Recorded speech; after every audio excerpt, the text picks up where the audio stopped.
one-on-one on OSU Student Radio KXUY, suddenly Channel 112, live from Studio 318 here at Oklahoma State University. Our second to last show of the semester. We have a good one ahead of you, talking some college football, some NFL, get into a little bit of NBA stuff, and then we have a jam-packed OSU last two segments. Wade Haugen from the O'Collies coming down. But I'm Reed Spencer, joined by my co-host Logan Mosier, as always, and we will dive into the Urban Meyer situation. How many times we had to talk about that guy this year? We were done. I thought we were done. I know. I thought we were done in October. How many times did you ask me, do you think he'll retire at the end? And I was like, there's no way. Yeah, I asked you quite a bit. I never one time said yes. Yeah. And he's out the door. And to be fair, you were kind of saying he wouldn't retire for the sake of the scandal that was going on, and he didn't. Yes. Officially, he's retiring because of, obviously, he has the cyst on his brain that leaks and causes him terrible headaches. And I seemed the best option for him was to just stop coaching to fix that problem. But do you really think that's the real reason? Not saying that he's faking that. Do you think that's the main reason, though? I said last night 80-20. Yeah. 80% he's sick, and 20%, and they just kind of went hand in hand and pushed each other over the edge. I don't know what to think about Urban Meyer. 17 seasons in college football, obviously. He won 186 games and 3 national championships. He won a conference title 9 different times at Bowling Green, Utah, Florida, and Ohio State. What's his legacy? He's a good football coach. I think that's first, obviously, if we're just talking about football, but he is not the perfect person. Obviously, the stuff that went on at Florida that he covered up, the stuff at Ohio State that he covered up and just came out this year from Brett McMurphy. I think at the end of the day, he'll be remembered as a great football coach in 10, 15, 20 years. That's all he'll be remembered for. But there will be guys that are our age, that are in the media, that will always kind of, hopefully they always remember that Urban Meyer wasn't a perfect person. Well, I think we were both pretty critical of Urban Meyer when all this stuff broke, when we first started doing the show of the semester, and Brett McMurphy and Zach Smith and all of this was coming out. We didn't know if he was going to coach at all, if he was going to be fired, what was going to happen, and I couldn't believe what Urban Meyer had done. Wasn't really that shocked by it because I think a lot of these guys are like that. Yeah. But now I was reading these articles earlier today about all the success he had, and him being very ill at times, and how he left Florida because of that.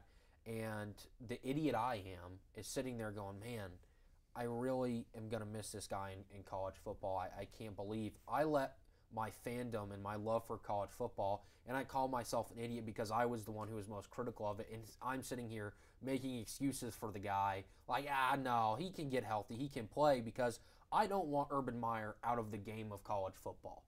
Was the game worse off with Urban Meyer in it? I don't think so, to be honest with you, because there's so much that goes unreported and everything like that. Urban Meyer is not the reason we have problems in college athletics. He's not the reason we have problems in society. He aided them, but I could sit there and I'm thinking, what if Ohio State's not good? College football's worse off if Ryan Day, who's the offensive coordinator, is going to replace him, and everyone's confident in him. Yeah. But that doesn't mean he's going to win when it comes down to it. Right. So his legacy for me is going to be one of the greatest college football coaches that I ever saw growing up. But I will still know this. But already, the day after he's retired, I'm convincing myself of what a great coach he is, and I'm forgetting what happened while I'm reading these articles. And so I'm guilty of what I criticize the most. And so I can already tell you, if I'm thinking that way today, 20 years down the road, when my kid asks me about Urban Meyer, yeah, that guy could coach. And the other stuff's probably not going to come up. And that if I'm thinking that way, hardcore college football fans are probably thinking that way, and that's not the right thing to do. Yeah, for sure. Like you said, he will be remembered as one of the best coaches of our lifetimes, at least. Maybe, probably one of the best ever. Let's see. It's Nick Saban, obviously, number one. And then just in the past, let's just say since 2000, is Urban Meyer number 2? Since the century, he's number two. Yeah. So, I mean, that's how he'll be remembered, I think, at the end of the day. He'll be remembered as one of the best. People will forget. Time, that just happens with time. People forget about all the bad stuff, and they only remember really what the good people did, unless they're truly like an awful person. Right, yeah. But I don't think that is quite the case with Urban Meyer. He was just a guy that made mistakes, and like you said, he didn't make the game worse. He probably made the game better because he made Ohio State better. And when programs like Ohio State, Michigan, Alabama, Florida, OU, Texas, Notre Dame, USC, places like that, when they're good, college football is better for it. Mm-hmm. So, like you said, hopefully Ohio State can continue their success because it helps college football. Well, I asked you what his legacy would be. He retired from Florida because of health problems. Yeah, and then he was back. And then a year later, after a year in the booth, he was back again. He was an alum of Ohio State. He's from Ohio. This was his dream job, according to him. And by all accounts, the health stuff is worse than it ever has been, with the headaches, the migraines, and everything that he's got going on. But I just have a hard time believing that if he sits at home for 2 seasons and he's starting to feel better, he's not going to want a job again. Yeah, but I think he'll remember how he felt at the end of this, because like you said, this was his dream job, and he was unhealthy enough to walk away from it. So I don't know. It would have to be another big-time program that would have to call him and offer him a head coaching job, I think, to get him back out there, especially with the way this last month seemed to go. We saw him doubled over in pain on the sidelines multiple times in multiple games. So I understand where you're coming from. I could see him making a return in a couple years, but it would have to be a big-time job. I think there's one job that Urban Meyer would take. Just one. If it comes open, there's only one job that could draw him out of retirement and get him to deal with the health issues that he did. They're a historic program and a program that could pay him. Do you know who that is? Notre Dame is the only job that he would take. And I think that if something were to happen with Brian Kelly, that would be their first call. Yeah.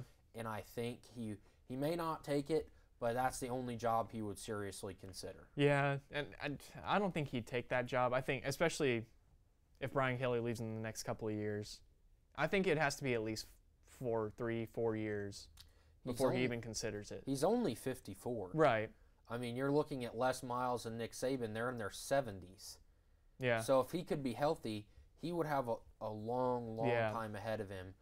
But certainly, at the end of the day, you want Urban Meyer to be healthy no matter what took place at Ohio State or took place at Florida. Yeah. But Urban Meyer is out after 7 seasons at Ohio State. Ryan Day replacing him as head coach of the Buckeyes. He's supposedly still going to be involved in the program around or whatever you want to say. So other news in college football, Kelly Bryant, the former Clemson quarterback who was replaced by Trevor Lawrence, is headed to the University of Missouri. Yeah.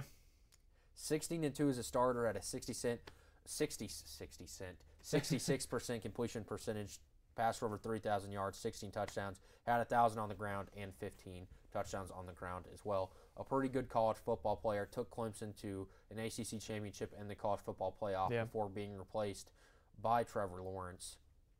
I don't know.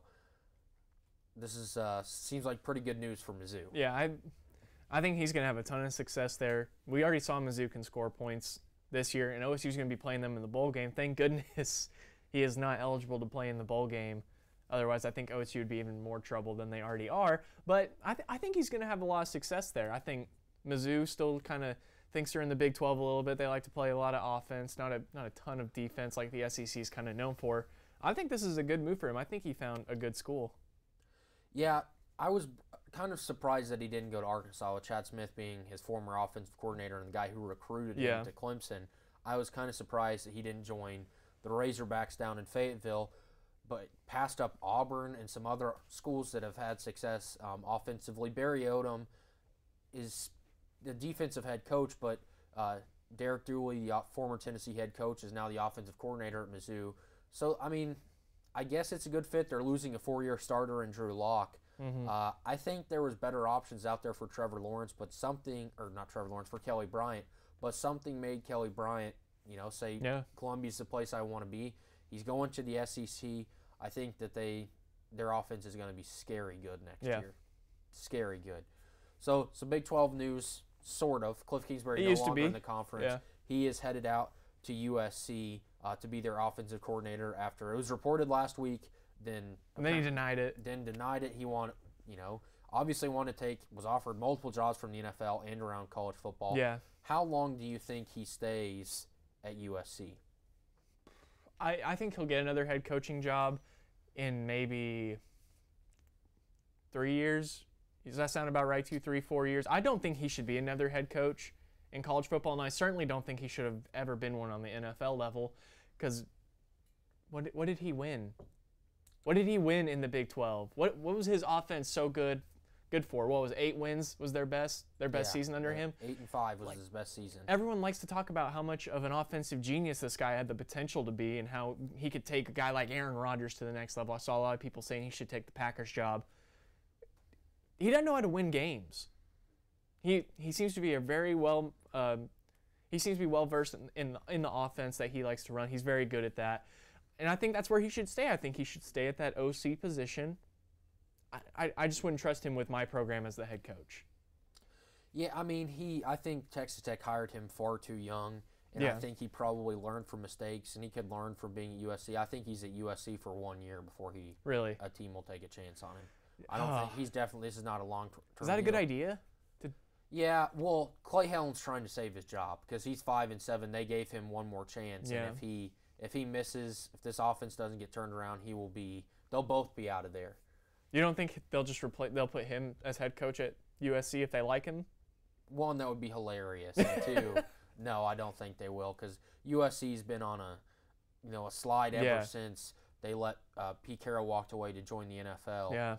Yeah, they're going to have to, a prominent athletic director in Lynn Swann, obviously a former NFL guy. They've got a lot of big boosters. They're going to have to find the right guy. I don't think that's Clay Helton, but we'll see what Cliff Kingsbury can do to help him. So the other program that was marred by controversy in the offseason, and which was much more serious because somebody lost their life, and that's the University of Maryland. They hired their new head coach. Oh, no. The offensive coordinator at Alabama, Mike Locksley, is the new head coach of the Terrapins. He's going to stay on at Alabama through the remainder of the season on what they win. This guy, have you read anything about him? This will be his third stint at Maryland, which one time he took over as the interim head coach, and he was the head coach over parts of 3 seasons at New Mexico. I'm not even sure what that means.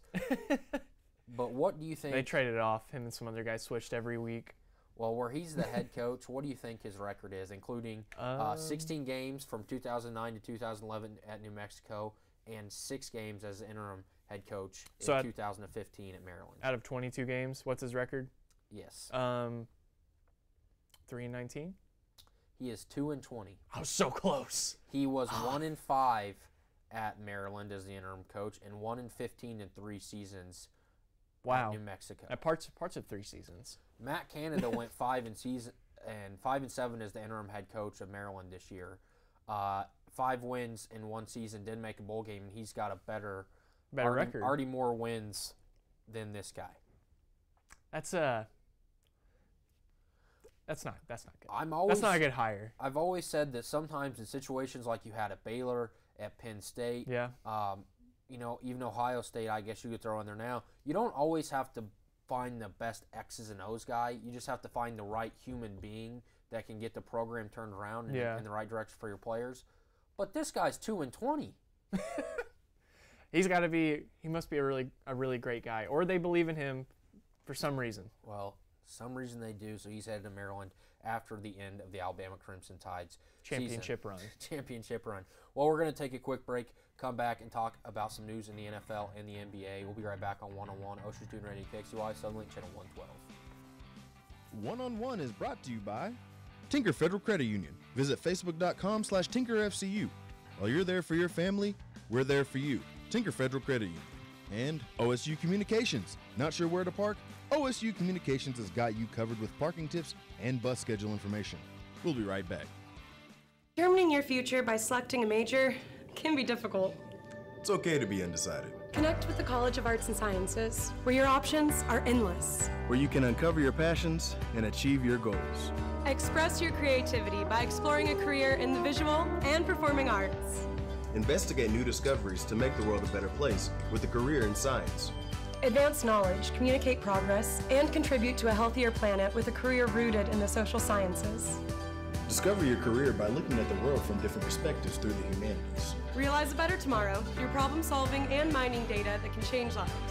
CAST prepares you to succeed through internships, study abroad, student-guided research projects, and service activities. With 109 majors, 52 minors, and 24 departments, the only thing missing is you. College of Arts and Sciences. Connect. Achieve. Succeed. When you have a team of physicians and nurses that really truly care about their patients, that translates into patient care. It's a small practice, it's a small town. Everybody really takes that time to put the patient first. Everybody cares what's happening to me and that I'm making progress and I'm gaining my freedom back and my mobility back. This patient is saying thank you.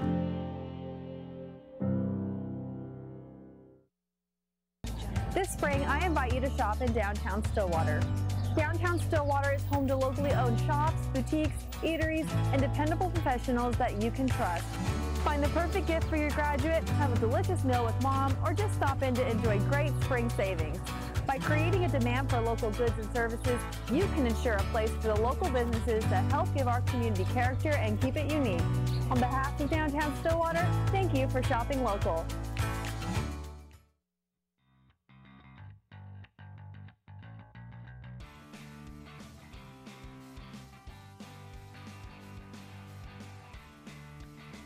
Welcome back into 101 on OSU Student Radio KXUI Suddenlink Channel 112 live from CU 318. As you're seeing there, Josh Allen had a pretty decent day against the Dolphins. That's the greatest athlete of all time right there, Josh Allen. He does have an arm. He had a chance to win the game, and he threw the one dead duck of the day. So close, though. It was only like a yard short. Well, maybe 2 yards short. It was so close. His talent could not save Kelvin Benjamin from being cut from the Buffalo Bills, because after 18 games, he's gone. So he's looking for a job. Oh my gosh, what a waste of talent. Well, he was traded from Carolina last year for a third or in the 7th round draft pick. And then you cut him. So over under on the yards he got. I have a stats that he had in Buffalo. Okay. Over or under 600 yards receiving? Under or over 30 receptions? Over? Oh, you've hit on 2. How many touchdowns did he have? Over 5 or under 5? Under 5. Under 5. He had 39 receptions, 571 yards, and 2 touchdowns in 18 games. You hit on all 3. I like it. You're very intelligent, Logan. Kelvin Benjamin has struggled with attitude, commitment, and weight. Yeah, I mean, we saw it earlier this year. What was the headline? Josh Allen asked him if he wanted to run routes in pregame, and he said, no. What? You're supposed to be the #1 guy for this guy, and he wants to get reps in with you before a game, and you say no. What? No. Do you want to run routes? No. No. Oh my gosh.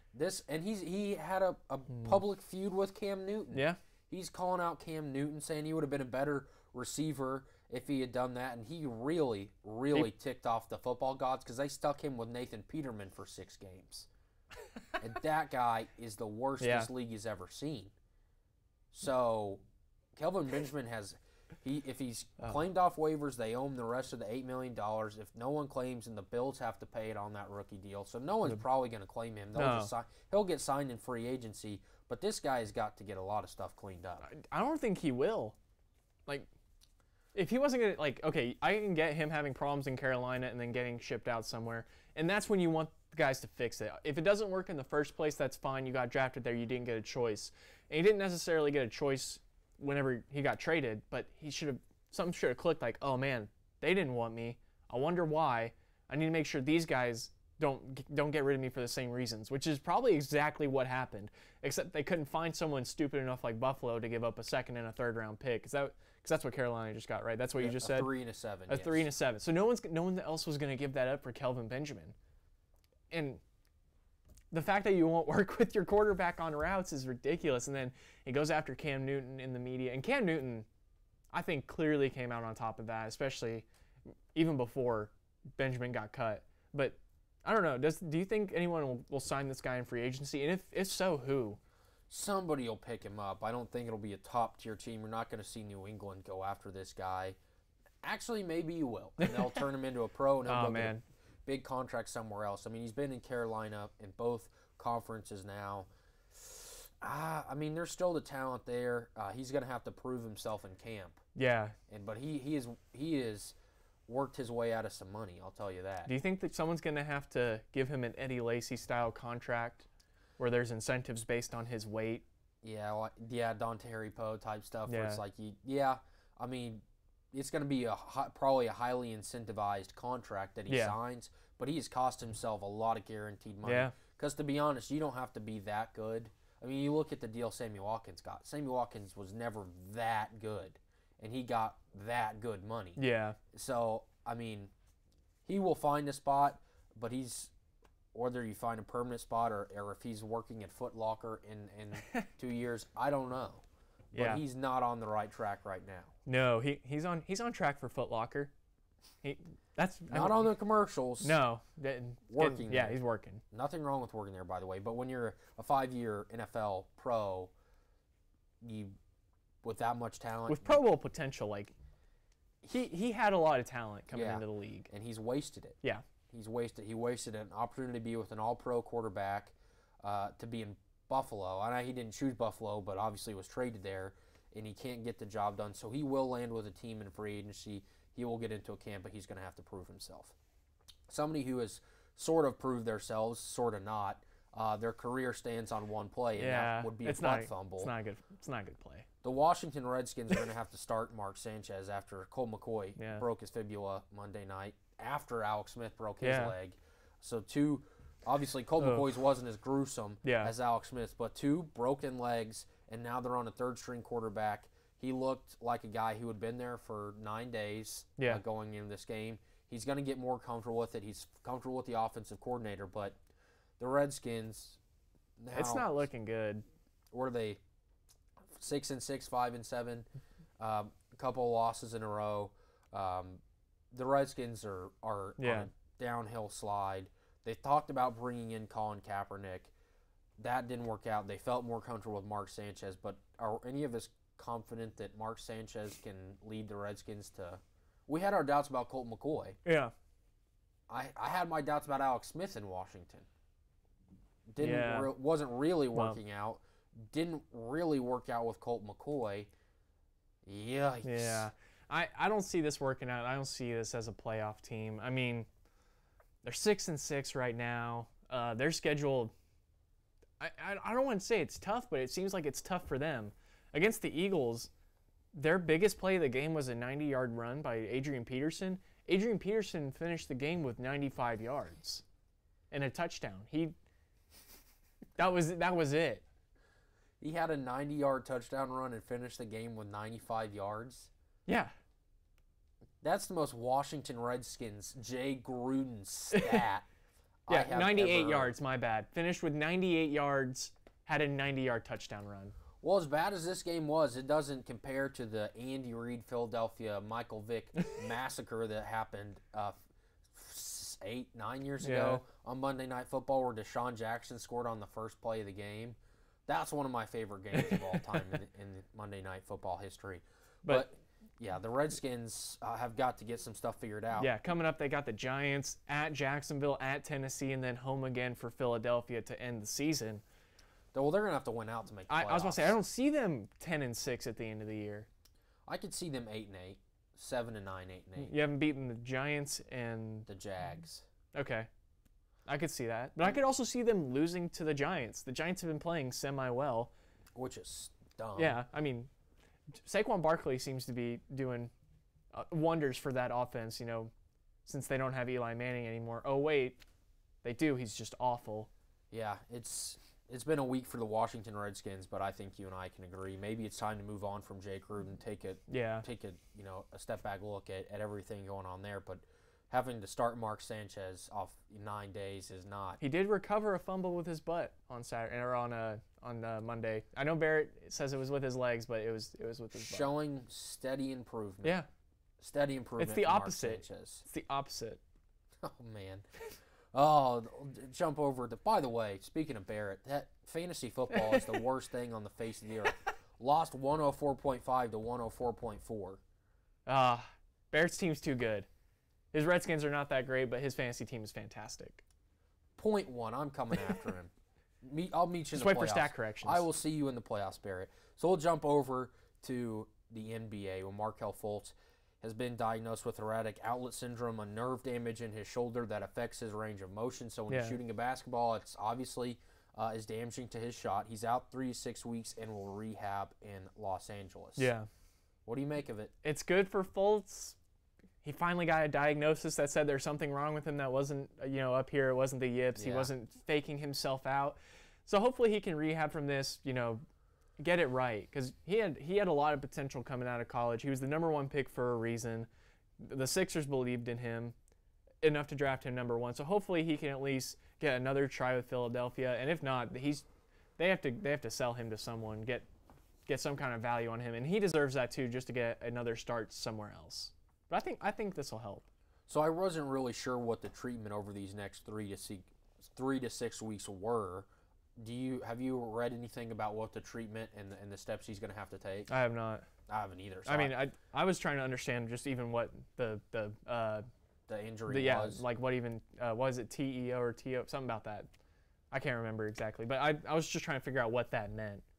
Yeah, I'm not really a big fan of rehabbing in LA. Am I too much of an anti-NBA guy to understand this? I think so. I mean, you saw Kawhi. He rehabbed in New York last year, and not to say that Markelle Fultz is going to go somewhere else, but that's just where the specialists are. Well, luckily for some of these things, you don't need your knee to play Fortnite. That's right. So Kawhi was all right. Yeah, but I think it just depends on where the specialists for these guys are, and I think Markelle Fultz, I don't know if it's a team doctor, a team appointed specialist, or if it's his own doctor, but I think that's just where it is. And LA's a nice place to be. I don't think it means anything about where he wants to be or anything like that. So I'm not like they haven't talked about it, or we haven't read about it or heard about what the rehab is, but you would like to think that he could be able to do that with the team and be around the team. Yeah, but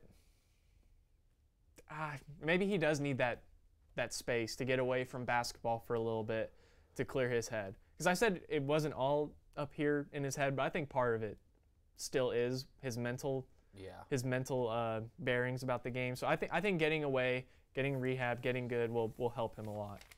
So do you think that he was, obviously I think he made the right decision by going against kind of what you saw Kawhi do, and he hasn't been hurt or had the negative attention quite like Kawhi, but that was a full season. Right. But the team wanted him to play, and he went to specialist after specialist until he got enough answers on what this was.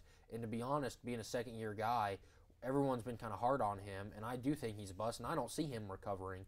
But good on him for continuing to go to specialists and get the answers that he needed, because some guys won't do that. Yeah, no, I'll always support a guy going against the team, going to his own doctors, because team doctors have an incentive to get you out there and playing for the team, no matter what they say. The team can say whatever, but at the end of the day, if the team's paying the doctor, not that I don't trust them, but right. I would be wary of some diagnosis. Like with Kawhi, he was obviously right to seek his own help, and now he's playing obviously amazing basketball in Toronto. So I'm hoping Markelle Fultz can kind of do something like that.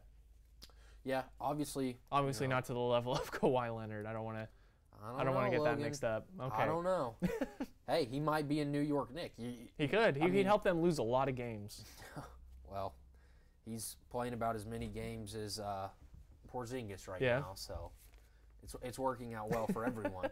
We're going to take a quick break. We have a guest, Wade Haugen from the O'Colly, coming up to talk about these football transfers, maybe a little basketball, and our most successful sport, cowboy wrestling. We're going to take a quick break on One-on-One. We'll be right back after this. One-on-One is brought to you by Oklahoma Christian University. Get your master's degree in accounting, business administration, theology, engineering, computer science, or cybersecurity from Oklahoma Christian University. Apply at oc.edu/grad. Oklahoma University is committed to offering the best graduate school experience we possibly can. Come learn and grow with us. And The Table. Stop by The Table on Thursdays at 8 p.m. to join their Bible study. Shoot Rachel an email at rachel@thetableosu.com for more information. We'll be right back.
my mind, I was never going to walk right again.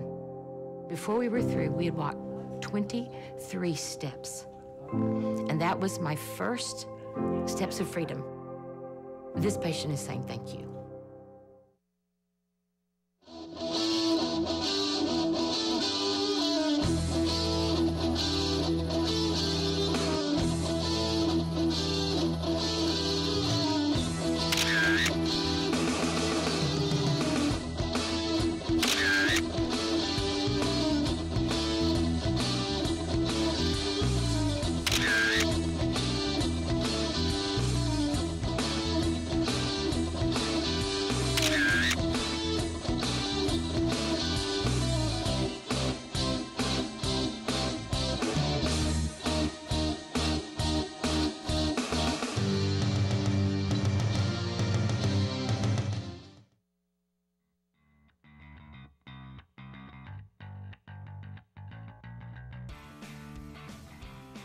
Welcome back into 101 on Ocean Student Radio KXCY Sunlink, Channel 112, live from Studio 318, joined by Wade Haugen from the Ocala. He knows all the juicy details about what's going on in Oklahoma State athletics right now. We'll start with the transfers from Oklahoma State. We've got a bowl game. That's exciting. We limped to 6-6, really, but now it's 6-6, so the sky's falling, right?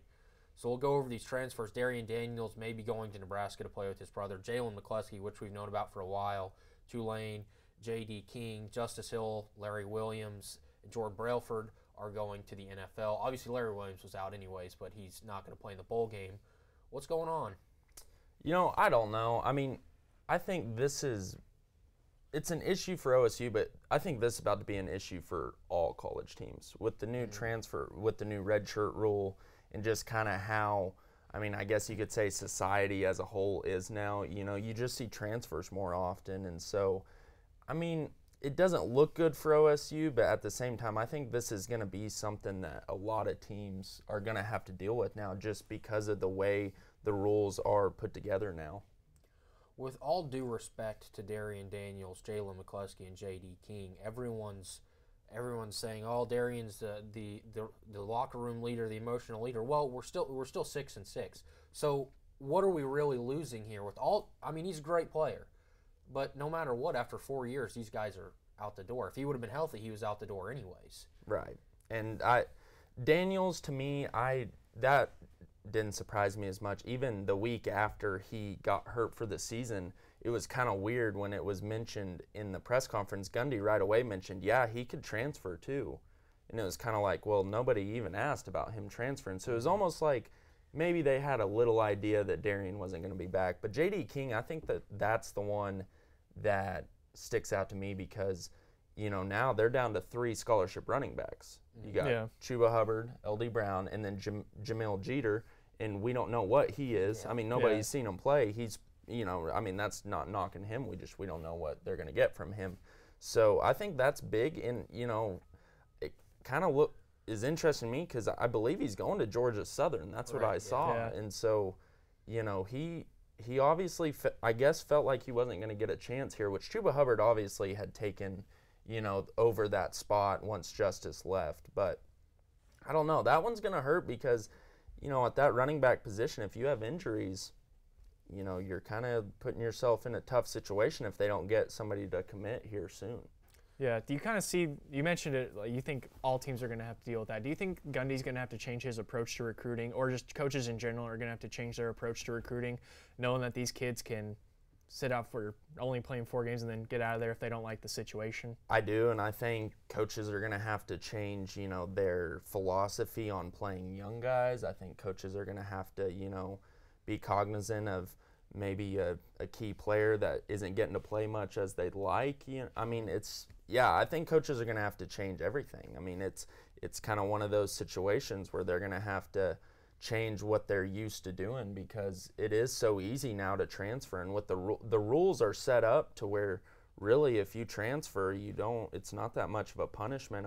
I guess if you're an underclassman, you still have to sit out a year. But if you haven't played 4 games, or if you've played 4 games or less, you don't get docked a year of eligibility. Right. So, I don't know. I think it's something to watch. And and obviously when you go 6-6 and have a disappointing year, everything's going to be magnified. And then on top of that, more people are going to want to leave because, I mean, it's just, you know, you're not going to see as many transfers from OU this year as you are from OSU. Yeah. So if you had, you know, Mike Gundy, as you talked about, maybe that's just society, it's college football. Sometimes, to be honest, I don't think Mike Gundy handles it the best way. He doesn't always say the right things, and certainly I don't either. He's just, you know, he's in the media. We see it from him. How do you think the program has handled that internally with, like you said, it's across all college football. This is not an Oklahoma State Stillwater problem, but how do you think they've handled what they've been able to do with these transfers? Well, you know, it's kind of funny, like when Gundy went on his rant about transfers, and honestly, I can see where he's coming from. I mean, it is true that, you know, what he's saying about just society today, that, you know, it is easier to transfer than it used to be. It's, you know, society accepts somebody just leaving and going somewhere else because they weren't playing. But at the same time, then you look at OSU and you think, okay, well, Tyron Johnson transferred to your program. So are you saying that about Tyron Johnson because he came here? You know, OSU has been helped by transfers.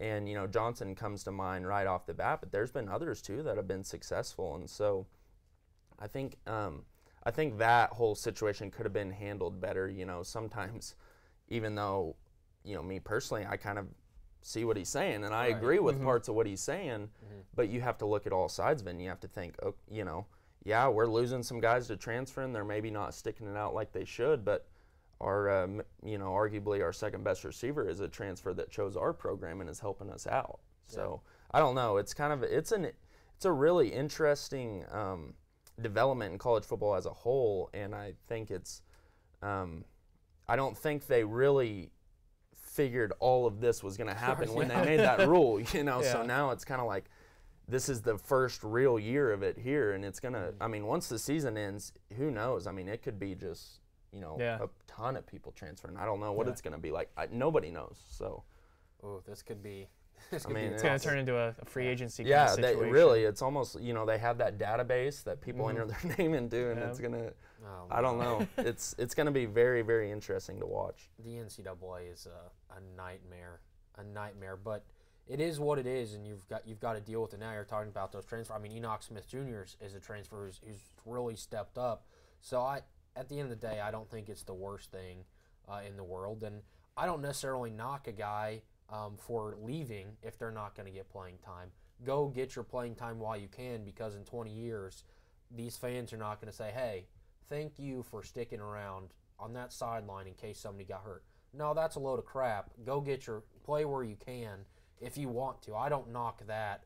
I don't have a problem with it. Maybe if it's borderline and it's something, you know, you're leaving for a childish reason, but Mawaniki, you know, he wasn't going to play, and that was very evident. So go get what you need to, and I don't have a problem with that.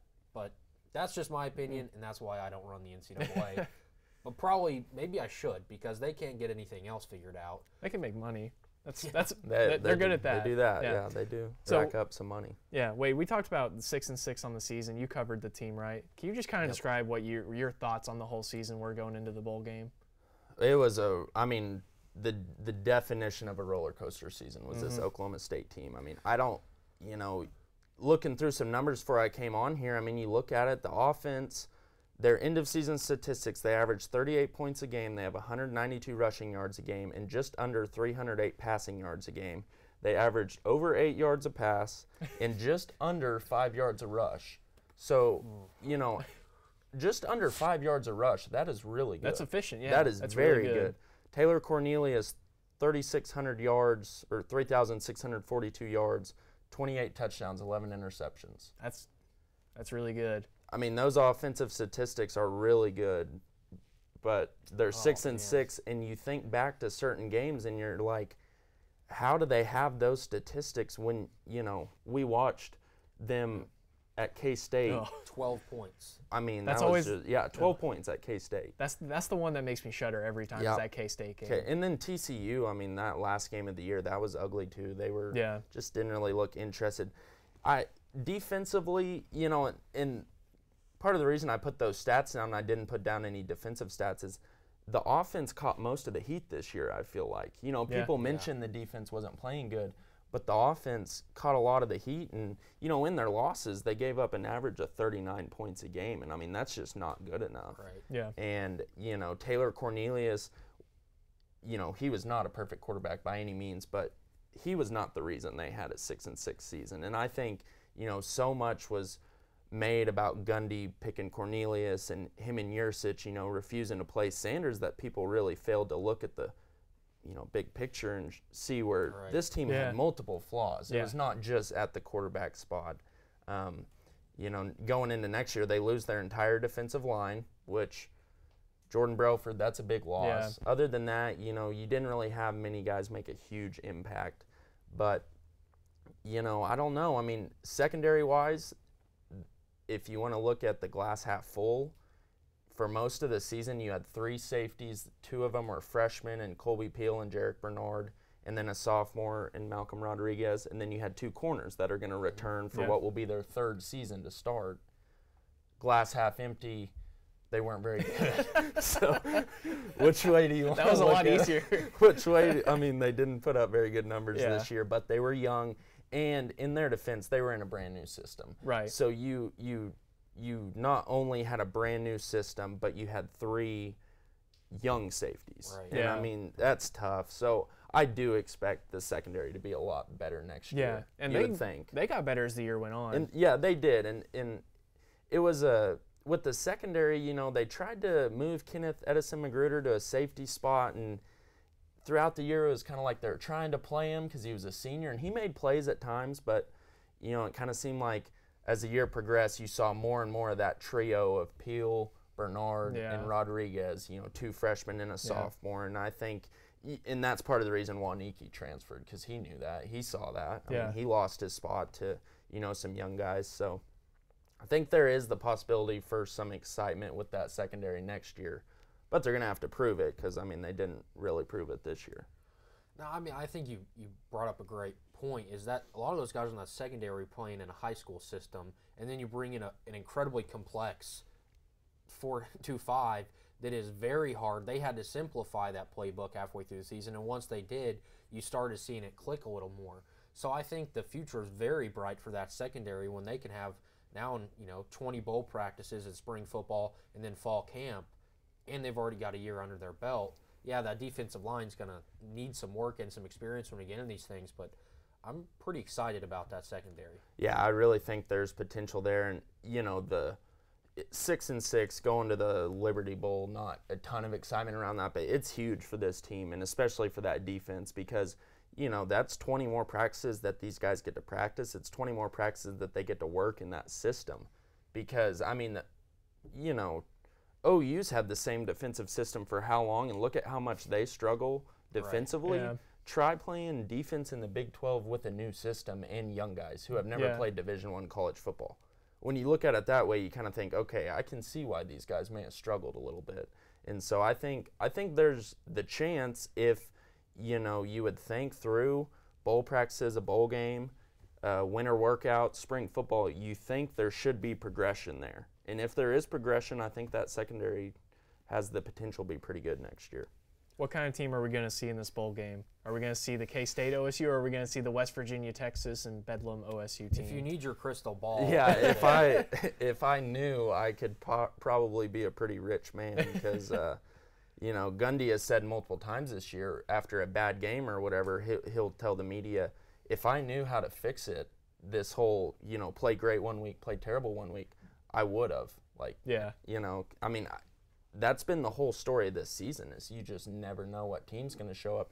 You would hope you get a motivated team who wants to, you know, end the year with a win and have some momentum going into the off season, but, you know, you could get TCU, K-State also. So if they get TCU, K-State with Drew Lock, it's going to get ugly. But hopefully the good team shows up. We're going to take a quick break, come back. Wade's going to stay around for one more segment, talk about Cowboy wrestling. We'll be right back on 101 Ocean Super Indy KXUI, so link channel 112. One-on-One is brought to you by Oklahoma Air National Guard.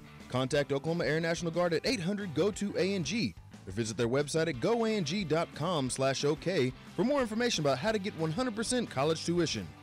And Unitarian Universalist Church. If you're looking for a church home, visit Unitarian Universalist Church of Stillwater, located at 320 South Stallard Street.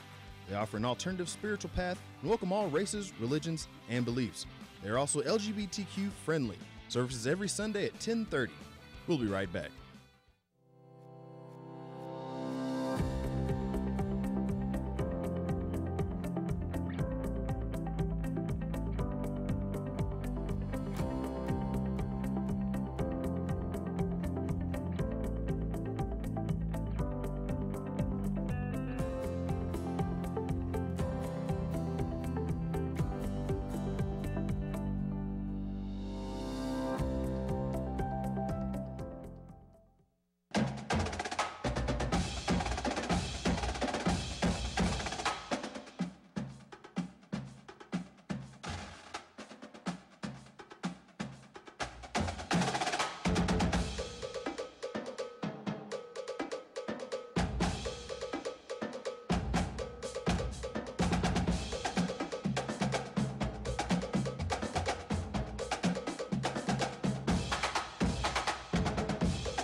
Stillwater Medical Center now offers a convenient way to view your health information online. It's secure, easy, and free. Our hospital and clinic patient portals allow you to view results and reports, medications and allergies, track visit histories, view upcoming appointment information, and see your statements. To enroll, go to stillwatermedical.com and click on the patient portal link near the top right of the page. If you have questions, please feel free to call 405-533-6010.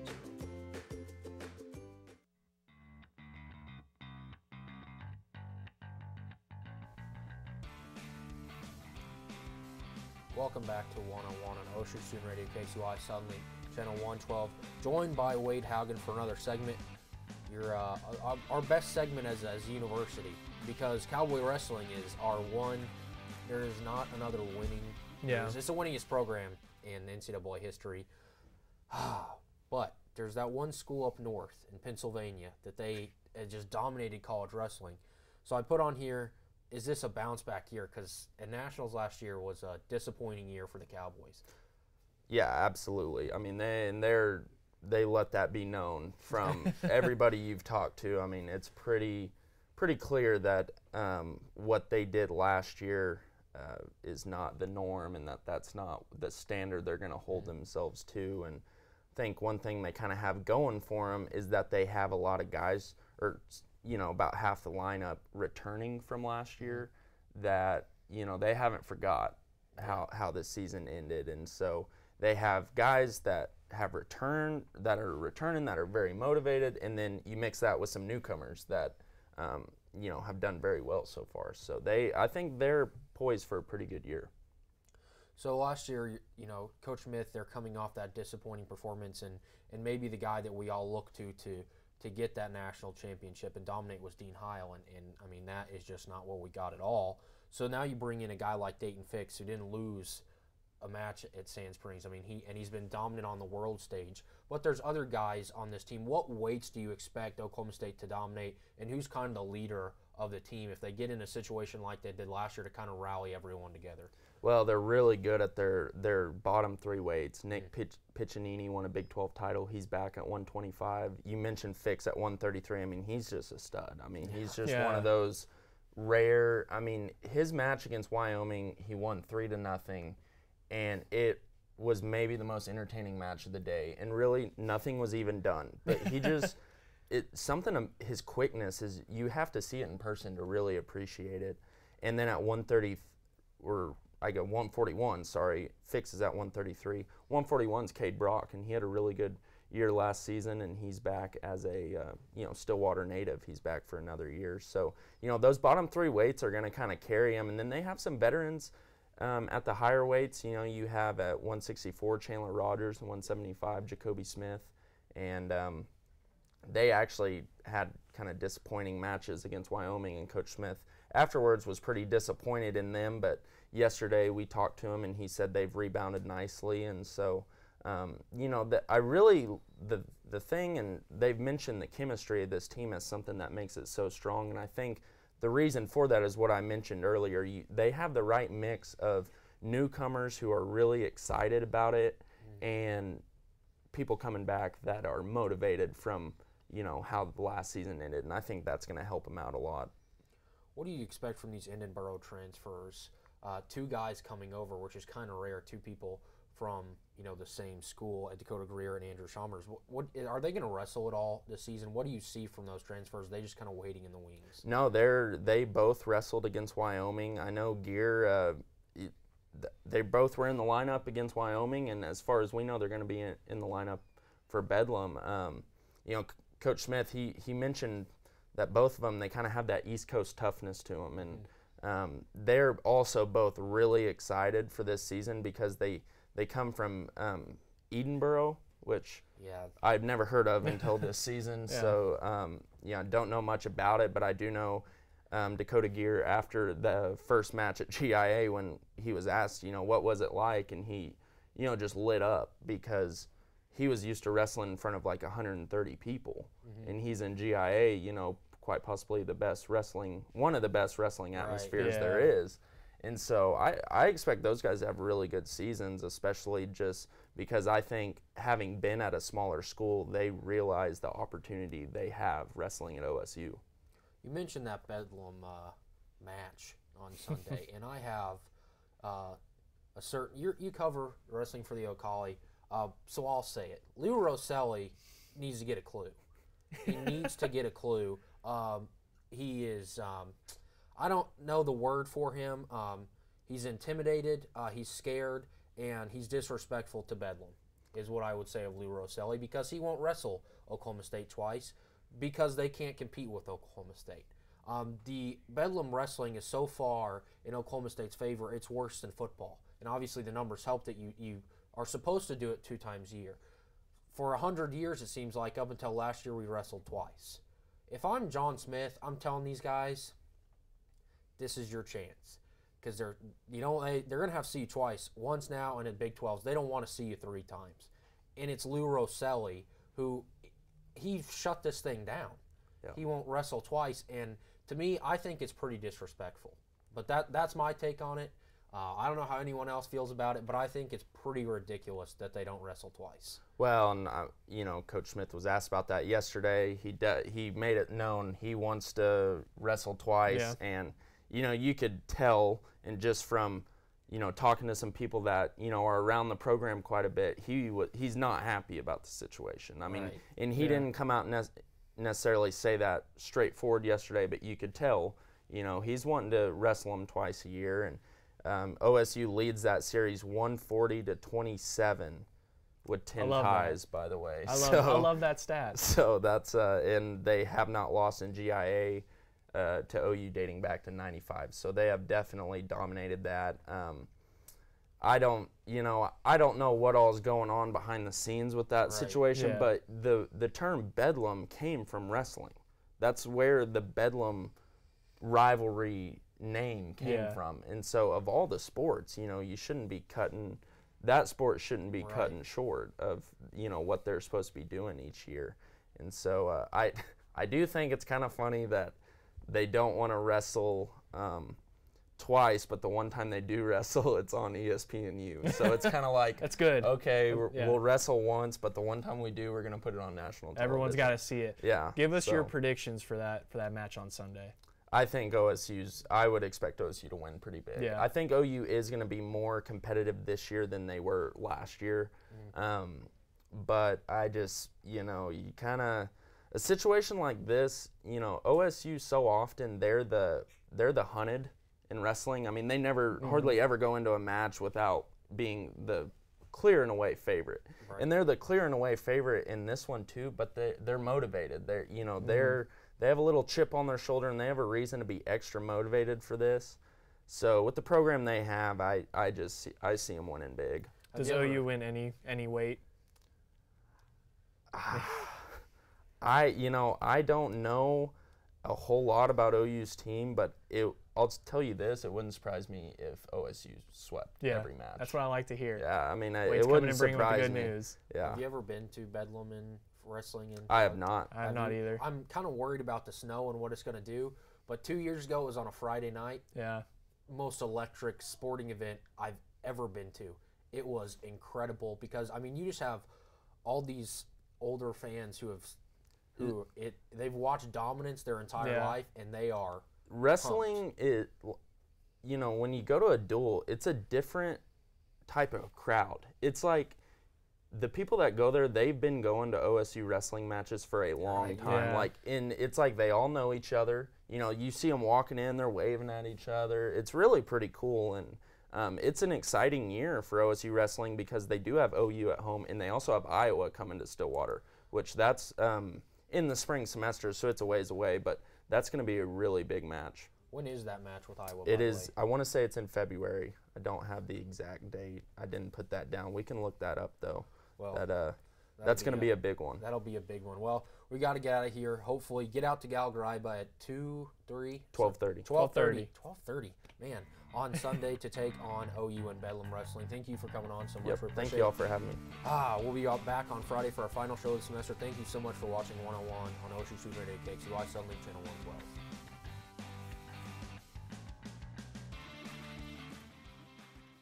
Future by selecting a major can be difficult.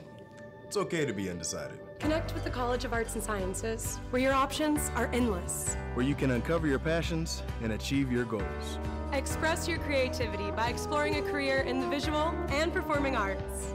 Investigate new discoveries to make the world a better place with a career in science. Advance knowledge, communicate progress, and contribute to a healthier planet with a career rooted in the social sciences. Discover your career by looking at the world from different perspectives through the humanities. Realize a better tomorrow through problem solving and mining data that can change lives. CAS prepares you to succeed through internships, study abroad, student-guided research projects, and service activities. With 109 majors, 52 minors, and 24 departments, the only thing missing is you. College of Arts and Sciences. Connect. Achieve. Succeed.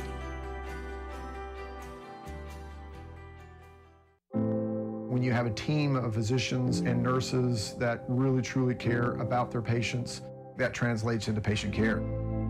It's a small practice, it's a small town. Everybody really takes that time to put the patient first. Everybody cares what's happening to me and that I'm making progress and I'm gaining my freedom back and my mobility back. This patient is saying thank you.